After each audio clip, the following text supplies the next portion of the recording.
સુરતમાં ઉત્તરાયણ પર્વ પહેલા કરુણ ઘટના સામે આવી છે। એક પરિવારની ઉત્તરાયણ પર્વની મજા શોખમાં ફરી વળી છે। માસૂમ 9 વર્ષના પુત્રનું પતંગ ચગાવતી વેળાએ ધાબા પરથી નીચે પટકાતા કરુણ મોત થયું છે, જ્યાં પરિવાર પર આભ તૂટી પડતા સમગ્ર પરિવારમાં શોકની લાગણી ફરી વળી છે। ઉત્તરાયણ પર્વ પહેલા સુરતના ઉધના વિસ્તારમાં બનેલી આ ઘટના અન્ય માતા પિતા માટે પણ લાલ બત્તી સમાન કિસ્સો બનીને સામે આવી છે। મળતી માહિતી અનુસાર ઉધના સોનલ રોડ પર મનપા સંચાલિત રાધાકૃષ્ણ આવાસ આવેલ છે, જે આવાસમાં રહેતા મૂળ ઊંઝાના વતની પ્રેમલ પટેલ અને તેમનો પરિવાર રહે છે।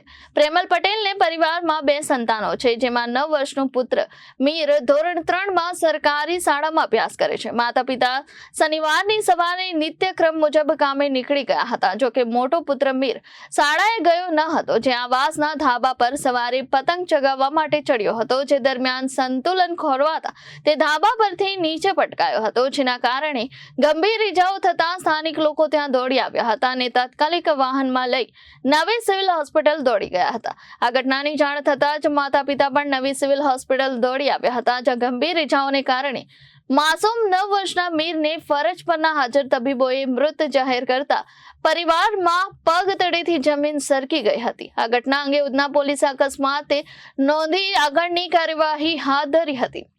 ઉત્તરાયણ પર્વ પહેલા સુરતના ઉધના વિસ્તારમાં બનેલી આ ઘટના સૌ માતા પિતા માટે લાલ બત્તી સમાન કિસ્સો બનીને સામે આવી છે।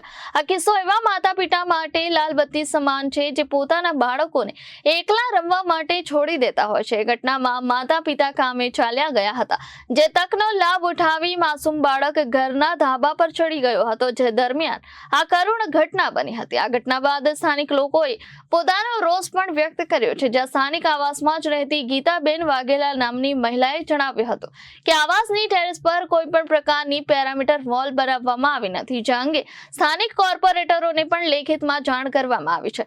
વારંવાર આવાસની વોલ બનાવવા માટેની રજૂઆત કરી છે, છતાં પણ કોઈ ધ્યાન આપવામાં આવ્યું નથી, જેના કારણે આજે એક પરિવારના બાળકનો જીવ ગયો છે। જી માસી, આપનું નામ? અમારું નામ ગીતાબેન વાઘેલા છે। બતાવો, શનિવારે બપોરે એવી ઘટના બની હતી કે છોકરું નાનું બાળક હતું અને પતંગ ચગાવવા માટે ઉપર ગયું। હવે મમ્મી પપ્પા તો ધ્યાન રાખે, કામ પર જાય, બિચારા ગરીબ માણસો છે, તો ગરીબ માણસો માટે કામ કરવું જરૂરી છે। બાળક ભણવા જતું તો એ દિવસે બાળક ભણવા ગયું નતું અને પછી પતંગ ચગાવતા બાળકનો પગ લપસ્યો અને ધાર ઉપરથી હેઠું પડ્યું। જેમ કે ઉપર સુવિધા કોઈ નથી, પાળી બનાવી નહીં, ગઠ્ઠડો બનાવ્યો નથી। અમને ગરીબ વસ્તીને સરકારે એવું કર્યું છે કે અમને આ રીતના અંદર નાખી દીધા છે, પણ અમારા માટે સુવિધા કરવી પડે। કોર્પોરેટર જે મનુભાઈ હોય કે ગમે તે હોય, કોર્પોરેટરને અરજી કરી છે, અમારી અપીલ છે સરકારને કે અમને ગરીબ માણસોને બચાવ કરો, કે અમારા મોહલ્લામાં બહુ દુઃખ જ થઈ ગયું છે। એકદમ નાના બાળકો અમારા મરી જશે, કોઈ મોટા માણસો મરી જશે તો અમે શું કરીએ? અમારા ગરીબ માણસો માટે તમે આગળ આવો અને આગળ આવીને અમારા માટે અમારી સુવિધા કરો, એટલું અમારું સરકારને કહેવાનું, સરકારને અપીલ છે। એટલે આપનું નામ? મધુબેન રાજભાઈ। મધુબેન, શું ઘટના બની હતી, ક્યારે બની હતી? એ બપોરના 1 વાગેલા હતા, ખાલી 10 મિનિટની વાત થઈ। એ કેન આવી કે આંટી તમારો છોકરો પડી ગયો, એટલે અમે તરત દોડ્યા, પણ એ કાચી પડ્યો એ કઈ ખબર નથી, પણ ટેરેસ પરથી પડ્યો છે। મેં લોહીનો લટપટ મારા ખંડા પર લીધો, અમે ખાલી 10 મિનિટના હારું મેં એનાથી દૂર થઈ ગઈ છું, પણ એ છે ને મેં લેવા ગઈ ઓઢનો, એટલે એ લોકો તરત ગાડી પર લઈને જતા રહ્યા। પછી અમે બધા પછાડી દોડ્યા છે। બધા માતા પિતાઓને હું મારા તરફથી કહું છું કે ખાસ ધ્યાન રાખજો ને માતા પિતાઓ સાથે ઉત્તરાયણ મનાવજો। ટેરેસ પર હાલત કેવો છે?